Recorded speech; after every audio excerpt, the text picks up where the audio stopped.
Have you ever had the feeling that certain things in your life just repeat themselves? That no matter how many cities, relationships, or jobs you change, an invisible pattern always seems to manifest itself? What if I told you that this is not a coincidence, but rather a consequence? What you feel, think, and attract is not random. It is being governed by laws, invisible laws but extremely real. The KYBALION is not just an ancient book, it is a hidden manual of reality. Within it are 7 laws that operate on every choice you make, every emotion you feel, and every outcome you reap. Laws that do not ask your permission to operate. They are active right now, in this very moment, shaping your experience of life. The problem? Most people live trapped within these laws without even knowing they exist. Today, you will discover what these laws are. But more than that, you will understand how they silently act in your routine, in your relationships, and in your thoughts. And for the first time, you may begin to see the game that is being played, with or without your awareness. The KYBALION opens with a revelation that completely transforms the way we understand the universe. The all is mind. This means that everything that exists, from the galaxies to your innermost thoughts, is ultimately a manifestation of one universal mind. The reality you experience outside is merely a reflection of what is forming within. The mind is not just a tool, it is the very field in which existence unfolds. This idea is not an esoteric metaphor. Modern physics, neuroscience, and even psychology have demonstrated in different ways that consciousness shapes the world. This observer influences what is observed. Focus alters the outcome. This means that your thoughts have power, and this power is not symbolic. They are real frequencies, collapsing possibilities and manifesting experiences. However, most people live as if the world were happening from the outside in, as if they were victims of chance, the economy, and other people. But those who understand the principle of mentalism begin to realize that it is possible to interfere, direct, and even completely transform their lives, starting with the re-education of the most subtle thoughts. The reality that you know is, to a large extent, a projection of your internal landscape, and this is where the conflict arises. If everything is mind, then why do so many people live in suffering, scarcity, or repetition? The answer is harsh, because many do not master their own minds. They are programmed. They live with inherited thoughts, recycled emotions, fears that are not even their own. Meanwhile, the universe, obedient to Hermetic laws, only responds accurately to what is transmitted to it. This principle is the foundation of all the others. If you understand that everything is mind, then you also understand that the key to changing anything lies at the mental level. But it is not enough to want to. You have to notice your own mental patterns with sincerity, courage, and discipline. This is where the journey begins. The KYBALION is not reading for entertainment. It is for those who are ready to reprogram themselves. The mind is the matrix. Everything you experience, feel, love, or fear has been shaped by it. And if you have not mastered your mind yet, then someone or something is doing it for you. That is the first lesson, and it is only the surface. The principle of correspondence is one of the oldest and most powerful keys to Hermetic occultism. The KYBALION summarizes this law in a phrase that has echoed for millennia. As above, so below, and as below, so above. This simple maxim contains one of the greatest secrets of spirituality. Existence is made up of patterns that repeat themselves at all levels of reality, from the atom to the cosmos, from the body to the spirit, from the micro to the macro. Everything that exists on the physical plane is a reflection of something that already exists on the mental, emotional, or spiritual plane. There is no separation between what you feel and what happens outside. Everything is connected in resonance. The cycles of nature mirror the cycles of the soul. The storms of the world reflect the turbulences within. The wars we witness originate in the wars fought within us. The external world is only a mirror of our inner world. This principle also reveals that true knowledge is fractal. In other words, by understanding one part, you understand the whole.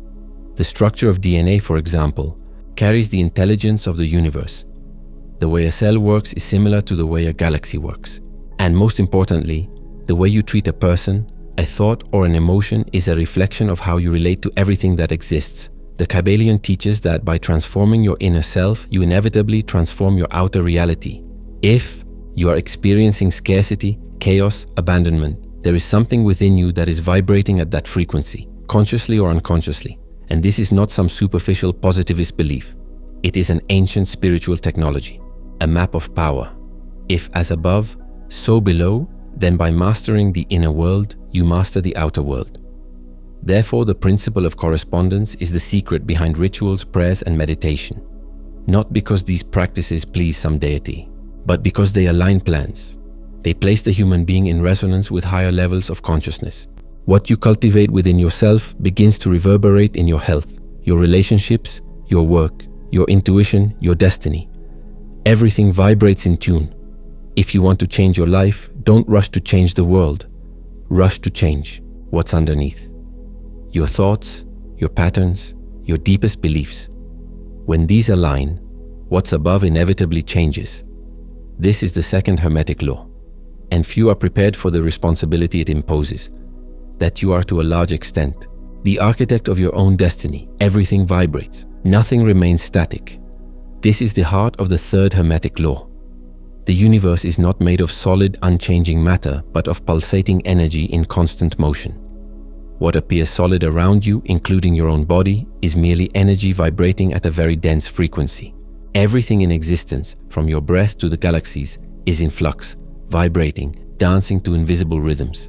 When the KYBALION states that nothing is still, everything moves, everything vibrates, he's not just talking about physical phenomena. He is revealing that all reality is driven by frequencies. Your thoughts vibrate. Your emotions vibrate. Your mental and spiritual states emit waves which interact with the world around you. This is the secret language of reality, vibration. Have you ever walked into a place and felt a heavy atmosphere without anyone having to say a word? Have you ever met someone who just by being near you gave you peace or drained your energy? This is vibration. It is real. And what's more, you are constantly emitting frequencies.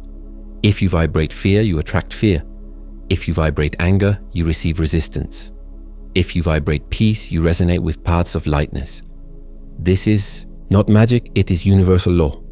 The secret is to understand that you are not a passive being in this vibrational field. You are a living antenna, a broadcasting station. With each emotional choice, you tune into your reality. That is why, without even realizing it, you may be attracting the same patterns, people, and events over and over again. Because your vibration, your internal state, has not yet changed. But herein lies the power. By consciously altering your vibration, you alter your life. Meditation, breathing, eating, music, nature, silence, gratitude, contemplation. All of these are tools for tuning your frequency. True spiritual work is not external. It is an art of tuning your vibration to that which you wish to experience. This law does not judge you. It only responds. Do you vibrate low? Receive low. Do you vibrate high? Rise. Like a cosmic magnet, you attract what is compatible with your frequency. And this truth is relentless. But it is also liberating. Because when you change your vibration, everything around you changes, without you having to force anything. It is like changing the radio station. The content changes automatically. This is the law, and few are prepared for it. Nothing in the universe exists alone. Everything is dual. Everything has its opposite. Love and hate, light and shadow, hot and cold, high and low, birth and death. But the Hermetic teaching goes beyond what the ordinary mind can comprehend. It says that opposites are not distinct things, but extremes of the same thing, separated only by degrees. Cold and heat, for example, are different manifestations of the same thermal energy. The difference is in the degree, and that is the key. When you understand that everything is polarity, you realize that nothing in life is absolute, not even good or evil. They are extremes of the same vibration, and that changes everything. It means that hate can be transmuted into love, that fear can become courage, that pain can become wisdom. Because these forces are just polarities of the same essence. And the magician, the alchemist, the initiate, the one who knows the law, learns to move between the poles. But the average human being lives trapped in the illusion of separation. He believes that light and dark are opposite and irreconcilable realities. He fails to see that the very contrast is necessary for any experience to exist. Without sadness, there is no joy. Without emptiness, there is no fulfillment. Without loss, there is no value. It is the game of duality, and we are all caught up in it until we wake up. Anubis, as the god of thresholds, is the master of this polarity. He guides souls between worlds, between life and death, between the known and the hidden. He denies neither. He honors both. This Hermetic law reveals a pattern that many ignore, but which silently governs every aspect of existence. Emotions, thoughts, finances, relationships, health, spirituality. Everything is affected by the ebb and flow of cosmic vibration. When you are at your peak, it seems like the universe is conspiring in your favor. But inevitably the fall will come. And when you are in the abyss, thinking that all is lost, the rise will come. It is not punishment, it is rhythm.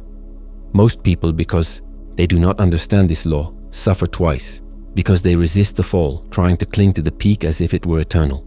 Or in pain, they believe that the descent is their final destination. They do not understand that the universe does not punish, it breathes.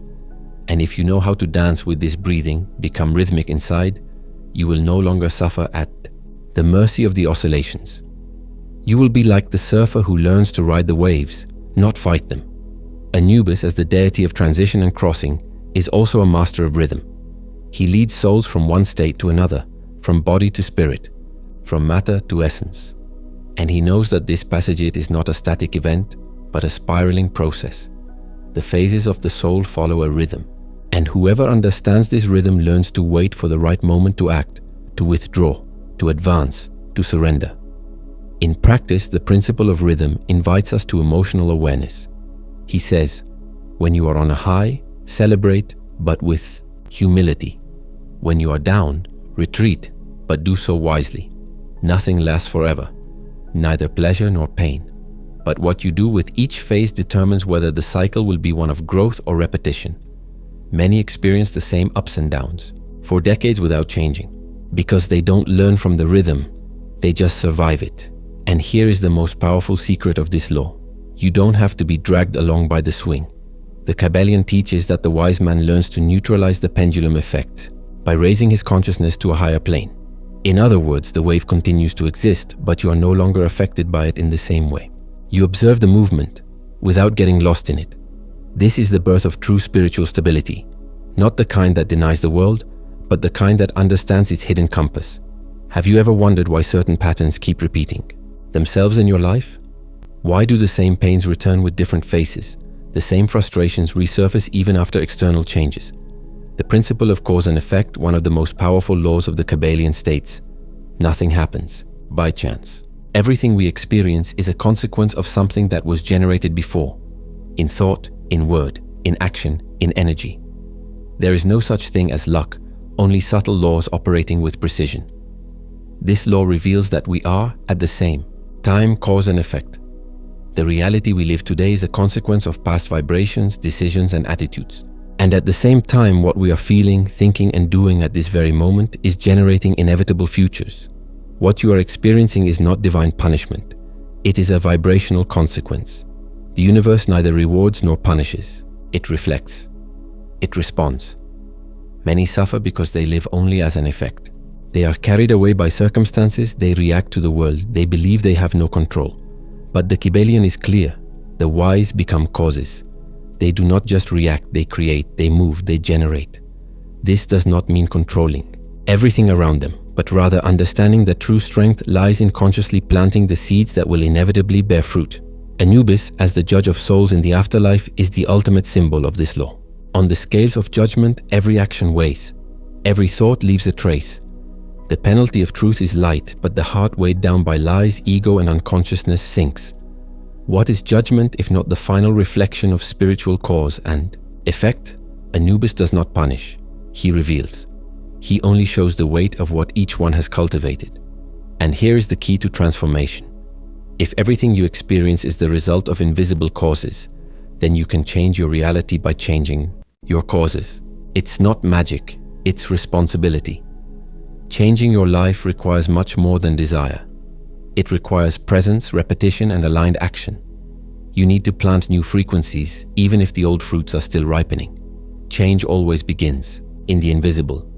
The problem is that we want immediate results, but cause and effect are rarely simultaneous.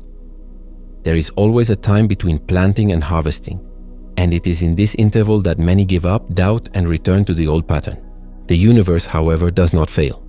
If you continue to generate higher causes, they will inevitably manifest. Conscious persistence is the key to transmutation. Spiritual awakening happens in large part when we stop complaining about what we reap and start asking ourselves what we are sowing. All reality is moldable, but only for those who take internal command. Stopping being a victim is the first step to accessing true Hermetic power. And when you understand that every detail carries a hidden effect, you begin to live with more attention, more purpose, more power. Anubis in this context is not just the god of death. He is the mirror of destiny, the one who shows what was hidden, what was denied, what was forgotten. And when you recognize this, you no longer fear judgment because you can judge yourself with courage. And in this sincere self-judgment, true spiritual rebirth is born, one that changes not only the effects, but the very origin of its existence. Within you, there is a force that creates, that generates ideas, emotions, words, and actions. The principle of gender teaches that everything in the universe has two complementary poles, the masculine and the feminine. And it is not about biological sex or gender, but about archetypal energies present in all things. The masculine represents action, direction, penetration of the will. The feminine symbolizes receptivity, intuition, nourishment, and gestation of the invisible. When these forces harmonize, the miracle of creation occurs. The imbalance of these energies is the root of much suffering. Men who deny their intuition, women who repress their action, and all those who live far from their own inner nature. A soul unbalanced between these polarities tends to live in conflict, sometimes excessively rational, sometimes lost in ungoverned emotions. True awakening only occurs when we unite the masculine and the feminine in ourselves in an internal alchemical marriage. In Egyptian tradition, this sacred union is represented in several figures: Isis and Osiris, Geb and Nut, Shu and Tefnut. But in Anubis we find the guardian who guides the soul to the point of balance between these forces. Anubis does not create, he prepares the way for creation. It silences the noise of the ego so that the reborn being can finally generate a new reality from the harmonious fusion of its opposites. The pineal gland, so revered as the eye of Horus, also carries this duality. Situated between the two cerebral hemispheres, the logical and the intuitive, it is the point where masculine and feminine meet. And that is why its activation is not just a physiological or mystical event. It is the awakening of a consciousness that knows how to combine strength with sensitivity, reason with emotion, discipline with dedication. When gender is out of balance, creation becomes distorted. We project toxic relationships, internal conflicts, emotional dependencies. But when we balance the poles, everything flows. Ideas come clearly, relationships become healing, and life returns to an organic, creative, and full rhythm. The entire universe is the fruit of this dance. Day and night, sun and moon, inhalation and exhalation. Everything pulsates to this rhythm. Being the creator of one's own reality is not just about asserting desires. It is about knowing how to embrace the invisible, feminine, and act in the visible, masculine, with awareness. And this is the secret that so many forget. The universe responds to those who know, receive, and act, feel, and do, conceive, and manifest. There is no birth without fertilization. There is no work without gestation. All creation requires time, silence, action, and balance. The spiritual path, according to the KYBALION, demands this fusion. The seeker who ignores the feminine becomes a tyrant. The one who rejects the masculine becomes passive. Anubis is the guardian who tests the soul. Is it worthy of creation, or is it still trapped in the chaos of its extremes? The pineal gland, as a symbol, opens only when the inner polarities recognize each other and, instead of opposing each other, embrace each other. The gender principle, therefore, is more than a hidden law. It's a practical key to unlocking your potential.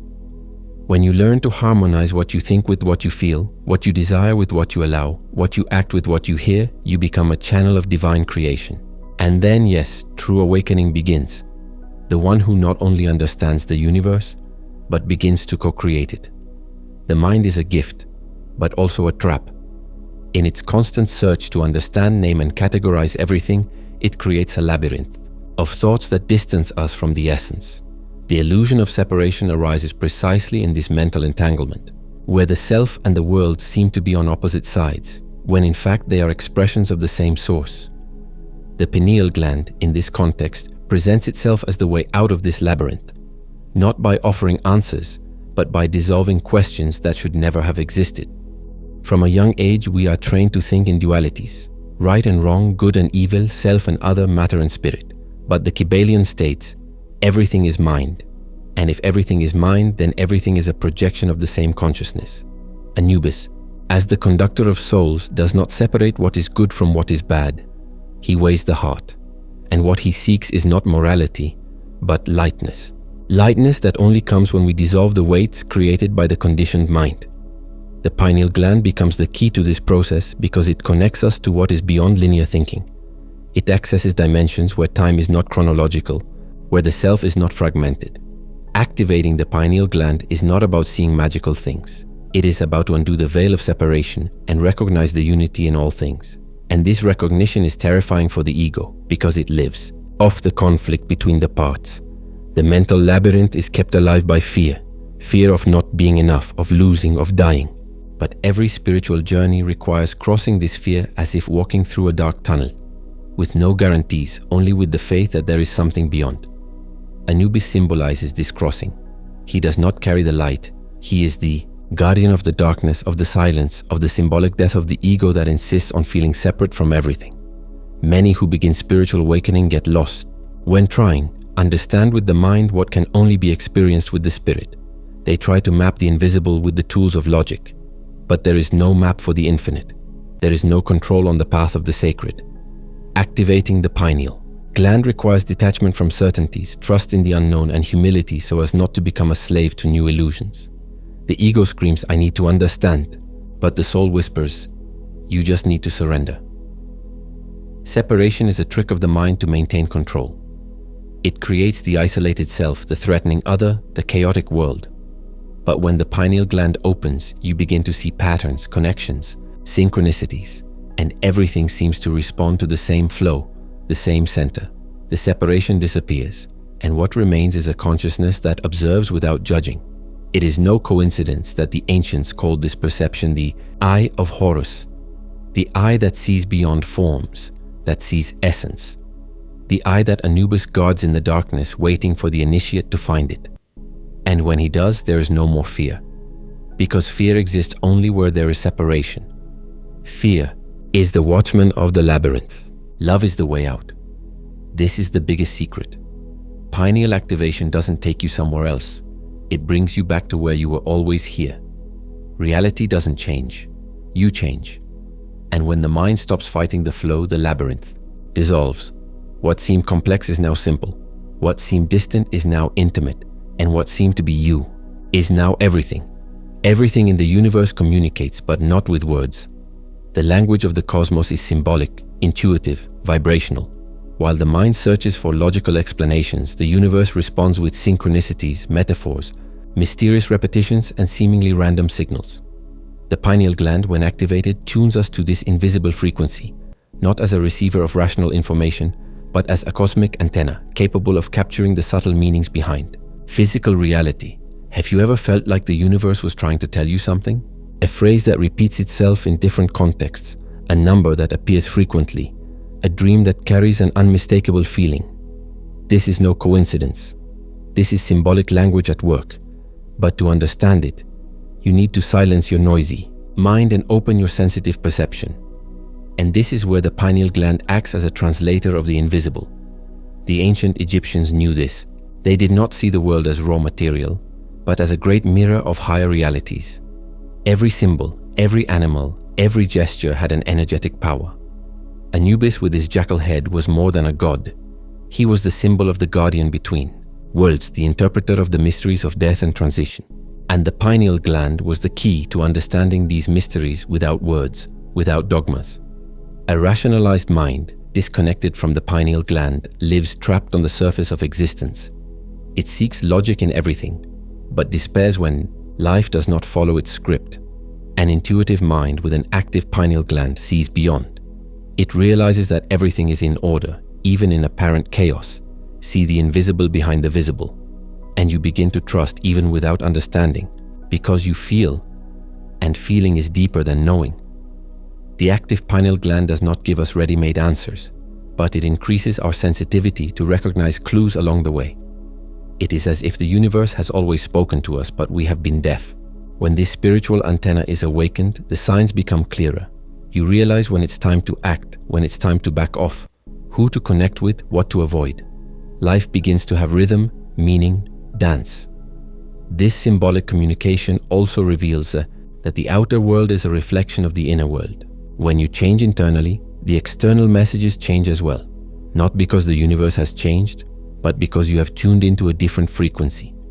The pineal gland is the crystal that filters this tuning. The cleaner the message, the clearer it is. The more blocked it is, the more noise and confusion. Anubis in this sense represents the silent master who points inward. He does not speak, he weighs. He observes whether the heart is light enough to pierce the veils of reality. And that is why symbolic language demands purity. Not moral purity, but purity of presence, of attention, of sensitivity. A light soul hears the universe clearly. A heavy soul only hears its own ego. The pineal gland, after all, is less about seeing beyond and more about listening with the soul. Interpreting the symbols of life is an art, and all art begins in silence. When the pineal gland awakens, the universe ceases to be a random place. It becomes a living book, and you learn to read its invisible pages, not with the eyes of the flesh, but with the third eye that has lived within you since the beginning of time. Not all souls hear the call at the same time. Some people spend their entire lives asleep, immersed in empty routines, meaningless distractions, and goals inherited from others. But at some point, perhaps in a dream, in a loss, in an emotional breakdown, or in a lonely night, something pulses inside. A subtle restlessness, a feeling that there is something more, and that something more is the call. Anubis doesn't shout, he whispers, and his voice doesn't come from outside, it comes from within. He doesn't present himself with lights or miracles, but with symbols, synchronicities, discomforts. When you start to question the meaning of life, when you realize you're living on autopilot, when something that once made sense now seems hollow, that's the whisper of Anubis. It's the invitation to step through the veil. Only those who have passed through the valley of shadows understand the value of light. Spiritual awakening does not begin with euphoria, but with disorientation. It's the moment when everything seems to fall apart, not because it's going wrong, but because the old me is dying, and the soul previously silenced begins to move. Anubis guides this process as the psychopomp who leads the dead towards inner rebirth. The pineal gland at this stage is not just a gland, it becomes a portal. It is through the pineal gland that visions come, dreams change, intuition intensifies. You begin to see signs everywhere, to feel omens, to realize that there is an intelligence behind what once seemed like chaos. You are being guided, but you need to trust the invisible. This is the greatest challenge of awakening. Letting go of control. The call of Anubis is a reminder that life is not just about surviving, but about evolving. It is about remembering who you were before you were tamed, conditioned, programmed. And when you hear that call, everything changes. Relationships transform, priorities shift, goals dissolve. What was important ceases to be, and what was invisible becomes essential. Many resist this call because it demands courage. Courage to look within, to confront one's shadows, to walk through darkness with no guarantee of light. But those who accept the call realize something sacred. True light does not come from outside. It is born within, when the soul is lit, and this light is soft, steady, silent, like the gaze of Anubis. Awakening is not an event. It is a process. And at each step you die and are reborn. You die to fear, you are reborn to trust. You die to ego, you are reborn to soul. You die to illusions, you are reborn to truth. And Anubis, the god of death, is not taking you to the end. He is taking you to the beginning. The true end is sleep. The true beginning is awakening. If you feel that you are being called, then you have already been called. Because whoever has heard the call will never be the same again. The pineal gland activated no longer closes. The soul awakened does not go back to sleep. And Anubis, once recognized within you, becomes your companion on the journey. No longer a distant god, but a living aspect of your own awakened consciousness. You've come this far, and that's no coincidence. Maybe you felt something inside you over the last few minutes. A shiver, a memory, a silence that spoke more than 1,000 words. That's the sign, not from without, but from within. The echo of your soul responding to the call of Anubis. Everything we talk about is not theory or fantasy. It is an invitation, a key, a seed. The awakening of the pineal gland does not happen with an exact technique or a magic formula. It begins with presence, with surrender, with the courage to look beyond appearances and cross the invisible portals of the spirit. Anubis never promised an easy life, but he offers something infinitely more valuable, a life with meaning, a real journey, a reunion with who you are behind your fears, conditioning, and masks. And this reunion, yes, changes everything. Because when the soul awakens, the world around it can no longer deceive it. You are not alone. Many are awakening. Many are hearing the call. Some resist. Others flee. But few, like you, stay, listen, feel, and decide to follow. And for these, Anubis opens the doors, shows the symbols, lights the path. So the final question is not how to activate the pineal gland, but what are you going to do now that she started to wake up? Are you going to ignore it? Or are you going to embrace this new cycle with everything it represents? Close your eyes, listen to the silence, take a deep breath. And if deep down something whispers, it's time. So, it's time.